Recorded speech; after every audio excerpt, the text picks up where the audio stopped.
छत्तीसगढ़ में धान के स्टॉक को लेकर सियासत एक बार फिर गर्मा गई है। पहले चूहे, दीमक और कीड़े मकोड़े जिम्मेदार बताए गए।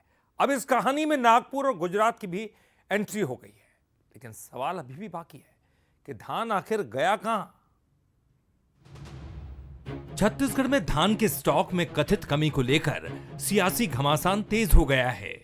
पहले धान गायब होने की वजह चूहे, दीमक और कीड़े मकोड़े बताए गए। अब इस विवाद में नागपुर और गुजरात की एंट्री हो चुकी है।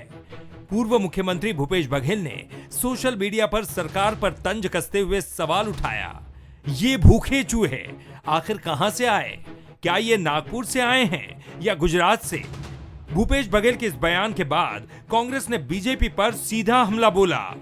कांग्रेस प्रदेश अध्यक्ष दीपक बैज ने कहा कि गुजरात से कहीं चूहे जगदलपुर तो नहीं पहुंच गए।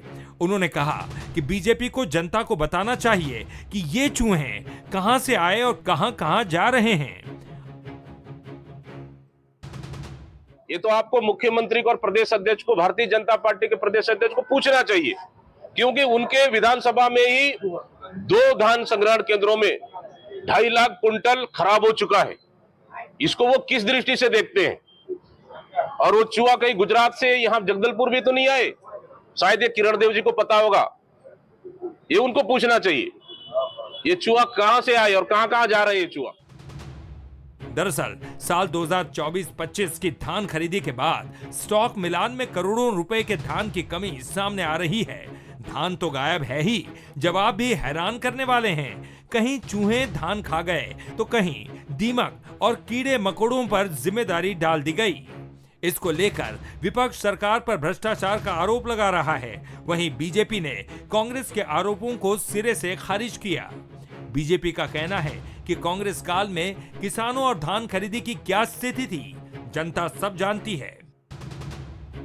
कोई भी घटनाक्रम ऐसा जो विधि संगत नहीं है, ऐसे घटनाक्रम पर काफ़ी प्रकार का जो भी लगेगा, शासन उस पर कार्रवाई करेगी, कड़ी कार्रवाई करेगी। और उसी का नतीजा है कि जो भी गलत तरीके से जो धान आ रहा है उस पर कार्रवाई किया जा रहा है। किसानों के धान खरीदी पर राजनीति करने से बचना चाहिए। धान के स्टॉक में कमी की कहानी अब चूहों से निकलकर सियासी आरोप प्रत्यारोप तक पहुंच चुकी है। कांग्रेस इसे बड़ा घोटाला बता रही है तो बीजेपी इसे राजनीतिक ड्रामा करार दे रही है। लेकिन सवाल यही है कि धान आखिर गया कहां और इस रहस्य से पर्दा कब उठेगा? शिखर देवांगन, बंसल न्यूज, रायपुर।